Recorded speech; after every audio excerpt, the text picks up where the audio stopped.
Baik, Assalamualaikum warahmatullahi wabarakatuh. Kami dari kelompok 2 yang beranggotakan Andi Inza Darmawan, NPM 20120100268, Febriananda Margiantoro dengan NPM 20120100292, dengan saya sendiri Anggora Bukti Sumarsono dengan NPM 20120100278. Perencanaan pesan merupakan suatu langkah strategi bagi pencapaian tujuan organisasi secara menyeluruh dan merupakan salah satu faktor keberhasilan komunikasi. Pemahaman proses komposisi penyusunan pesan-pesan bisnis dapat dianalogikan dengan proses penciptaan sebuah lagu seperti yang dilakukan seorang komposer. Penyusunan pesan-pesan bisnis meliputi 3 tahap, yaitu yang pertama, perencanaan. Dalam fase perencanaan dipikirkan hal-hal yang cukup mendasar seperti tujuan komunikasi, audiens yang akan menerima pesan, ide pokok, pesan-pesan yang akan disampaikan, saluran atau media yang akan digunakan. Yang kedua, komposisi. Komposisi erat kaitannya dengan penyusunan kata-kata, kalimat, dan paragraf. Yang ketiga, revisi. Setelah ide dituangkan dalam kata-kata, kalimat, dan paragraf, perhatikan apakah kata-kata tersebut diekspresikan dengan benar. Penentuan tujuan.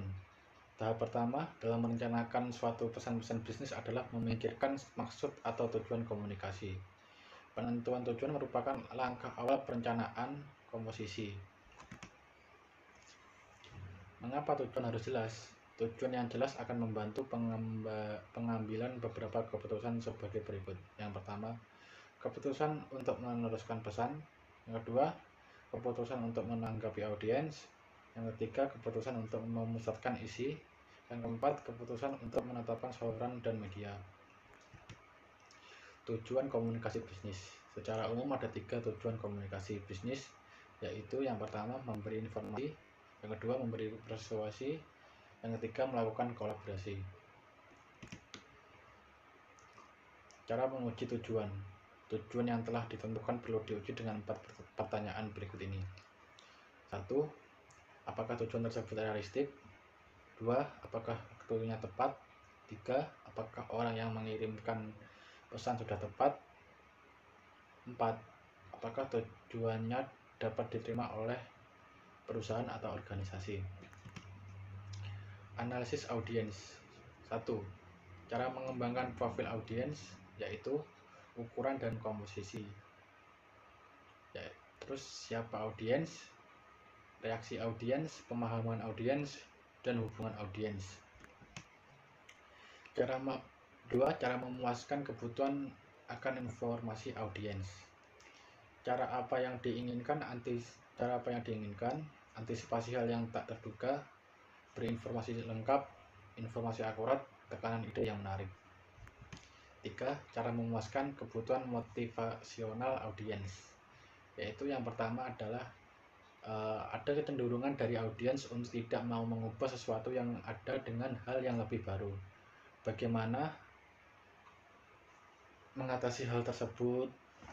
Salah satu caranya dengan mengatur pesan-pesan tersebut sedemikian rupa sehingga informasi tersebut dapat diterima audiens dengan mudah. Misalnya dengan memberikan argumentasi yang rasional. Penentuan ide pokok. Topik dan ide pokok merupakan 2 hal yang berbeda. Topik adalah subjek pesan yang luas, dan ide pokok adalah pernyataan tentang suatu topik. Menentukan ide bisnis merupakan suatu hal yang tidak mudah. Sebelum dapat menentukan ide pokok, poin-poin yang penting harus diidentifikasikan terlebih dahulu. 1.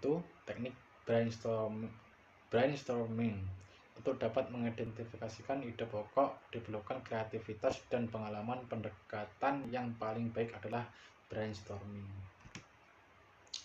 Beberapa teknik brainstorming yang dapat digunakan antara lain, yaitu yang pertama, storyteller style.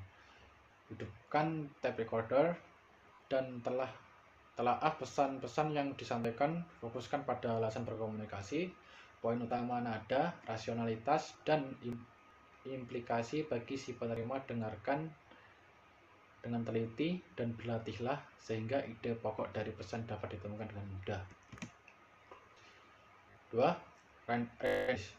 Tulis segala sesuatu yang ada dalam pikiran di atas kertas kosong. Selanjutnya, pelajari hubungan antara ide-ide pokok tersebut. Bagilah mereka dalam kelompok-kelompok dan temukan poin yang penting dan yang tidak penting. Yang ketiga, CVR, Conclusions, Findings, Recommendations, Worksheet. Jika subjek yang dibahas mencakup pemecahan masalah, gunakan suatu worksheet yang akan membantu menjelaskan hubungan antara temuan, findings, kesimpulan, conclusions, dan recommendation yang akan diberikan. Journalistic approach. Pendekatan jurnalistik memberikan poin yang baik sebagai langkah awal menentukan ide pokok, jawaban terhadap pertanyaan siapa, apa, kapan, di mana, dan bagaimana. Yang keempat, question and answer kind. Barangkali pendekatan yang paling baik adalah melihat dari sisi perspektif audiens. Coba tanyakan pada diri sendiri apa pertanyaan pokok audiens Anda, apa yang diinginkan audiens, cek jawaban atas pertanyaan tersebut. Pembatasan cakupan. Secara umum, penyajian informasi rutin kepada audiens yang telah Anda kenal hendaknya menggunakan kata-kata yang singkat. Cara ini juga dapat membangkitkan rasa hormat atau respect audiens kepada komunikator, sedangkan penyampaian pesan yang kompleks dan kontroversial yang memakan waktu yang lebih lama. Yang terpenting adalah ide pokok yang disampaikan Anda harus mudah dimengerti dan diterima oleh audiens. Seleksi saluran dan media. Yang pertama, komunikasi lisan. Salah satu kelebihan dari komunikasi lisan adalah kemampuan memberi umpan balik dengan segera. Yang kedua, komunikasi tertulis. Salah satu kelebihan dari komunikasi tertulis ini adalah penulis mempunyai waktu untuk merencanakan dan mengendalikan pesan-pesan mereka.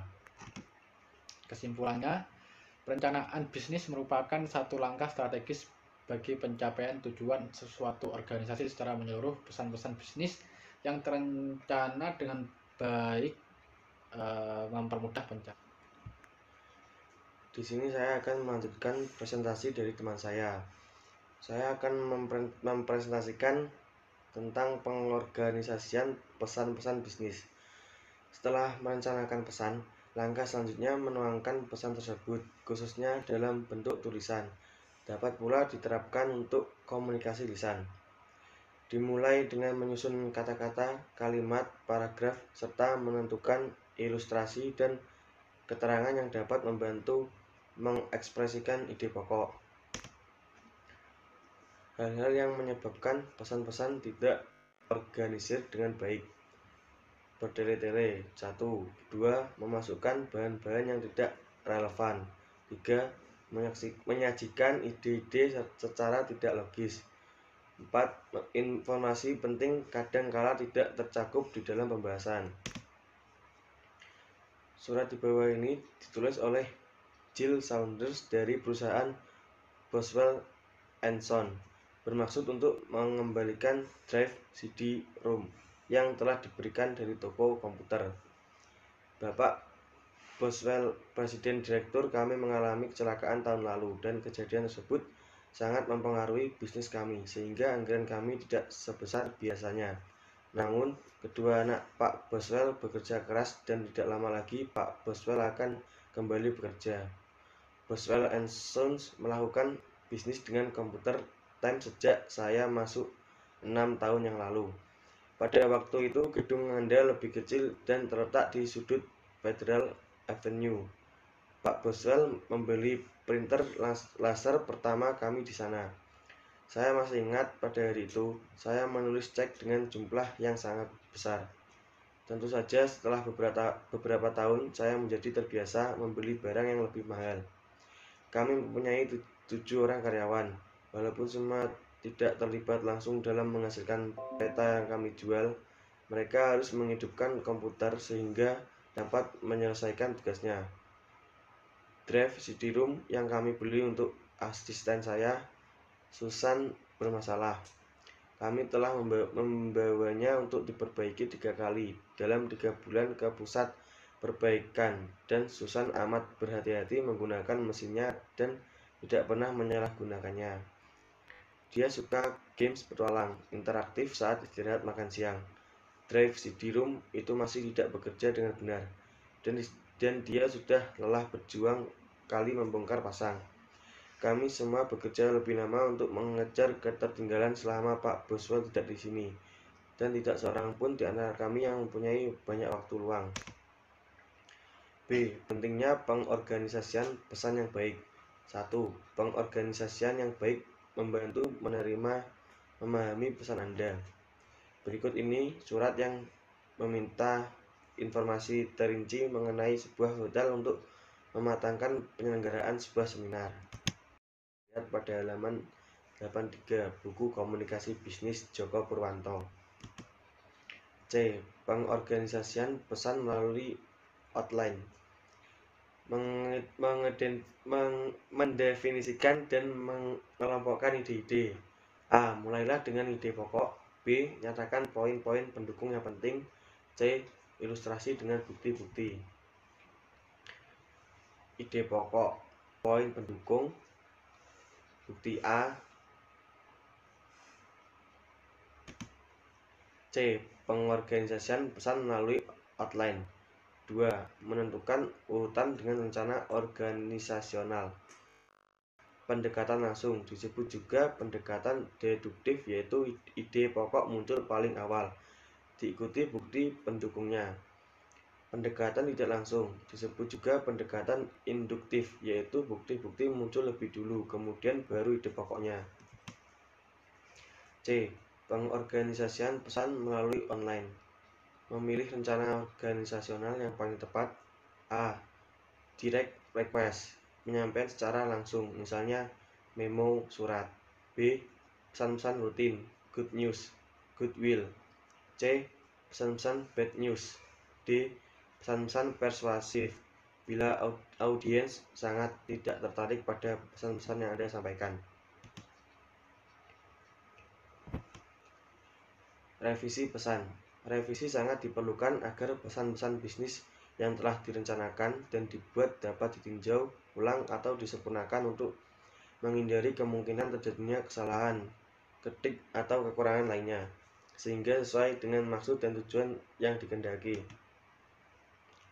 Menulis dengan ringkas, menghilangkan kata-kata dan ungkapan yang tidak perlu. Contohnya di bawah. Menulis dengan ringkas, gunakan kata-kata pendek dan hilangkan kata yang berlebihan. Hilangkan kata-kata yang berlebihan seperti bebas dan longgar, menurunkan ke bawah, di tengah, antara, mengikuti di belakang, mengumpulkan menjadi satu. Perbaiki gaya tulisan Anda. Pisahkan kalimat yang terlalu panjang. Nyatakan gagasan paralel dalam bentuk paralel. Jika mempunyai 2 atau lebih gagasan serupa untuk diutarakan, cobalah menggunakan konstruksi paralel. Gunakan pola tata bahasa yang sama. 3. Menggunakan teknologi untuk menyusun dan merevisi pesan. Perangkat lunak pengolah kata adalah alat dominan untuk menciptakan dokumen tercetak. Merevisi teks dengan fasilitas cut dan paste. Menggunakan autocorrect. Fungsi ini membuat Anda dapat menyimpan kata-kata yang biasa Anda salah ketik atau salah eja. Menambahkan grafik dan suara. Kesimpulan, dalam suatu organisasi, pesan-pesan yang disampaikan oleh pemimpin kepada para bawahan terkadang tidak terorganisasi dengan baik. Hal ini menyebabkan pesan-pesan yang disampaikan tidak mengenai sasaran atau hasilnya tidak sesuai dengan apa yang dikehendaki. Sekian dari kelompok kami. Bila ada yang bertanyakan, silakan ditulis.